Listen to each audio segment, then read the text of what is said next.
वे स्वतंत्रता संग्राम सेनानी थे, अच्छे प्रशासक थे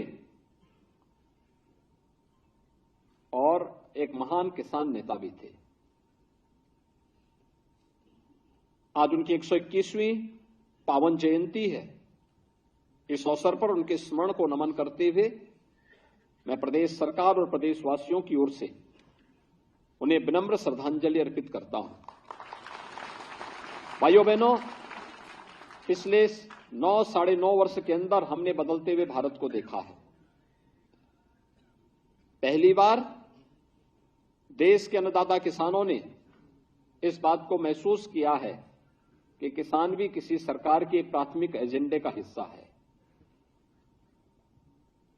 इसके लिए प्रधानमंत्री मोदी जी के नेतृत्व में जो कार्यक्रम चले हैं पिछले 9.5 वर्ष के अंदर, वे हम सबके सामने हैं। किसान की उपज को सुरक्षा की गारंटी देना, प्रधानमंत्री फसल बीमा योजना का कार्यक्रम हो या प्रधानमंत्री कृषि सिंचाई योजना के कार्यक्रम, हर खेत तक पानी पहुंचे, अन्नदाता किसान को किसी के सामने हाथ न फैलाना पड़े, लागत का 1.5 गुना दाम अन्नदाता किसानों को एमएसपी का ईमानदारी के साथ उन तक पहुंचाने का कार्यक्रम हो, या फिर प्रधानमंत्री किसान सम्मान निधि के माध्यम से अन्नदाता किसानों के जीवन में व्यापक परिवर्तन करते हुए अब तक 15 किस्त प्रधानमंत्री किसान सम्मान निधि का।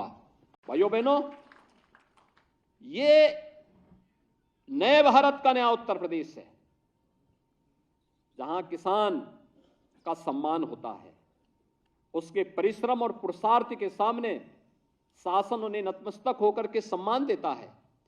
और यह इसलिए क्योंकि आपका परिश्रम और पुरुषार्थ न केवल उत्तर प्रदेश का सम्मान बढ़ा रहा है, बल्कि उत्तर प्रदेश के विकास की यात्रा का हिस्सा बनकर के उत्तर प्रदेश को देश की बड़ी अर्थव्यवस्था के रूप में स्थापित करने में मदद कर रहा है।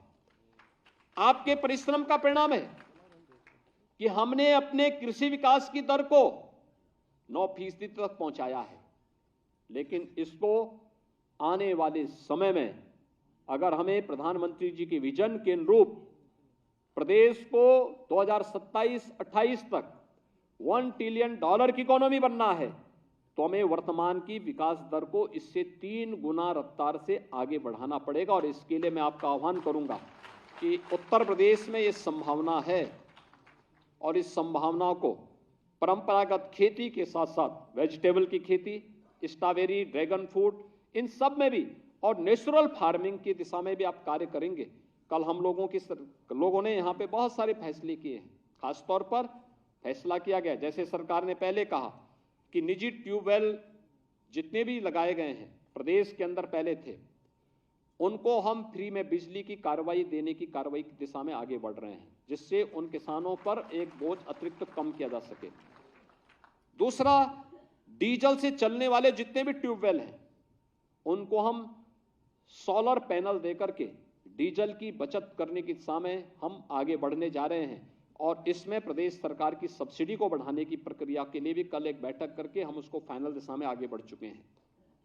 इसके अलावा किसानों के अन्नदाता किसानों की फसल को नुकसान होने से बचाने के लिए, जंगली जानवरों से बचाने के लिए सोलर पैनल और फेंसिंग की कार्रवाई हम लोगों ने जंगलों में कल कृषि और वन विभाग के साथ बैठक करके इस प्रक्रिया को आगे बढ़ाने के लिए निर्देश दिए हैं कि तेजी के साथ इसको बढ़ाइए।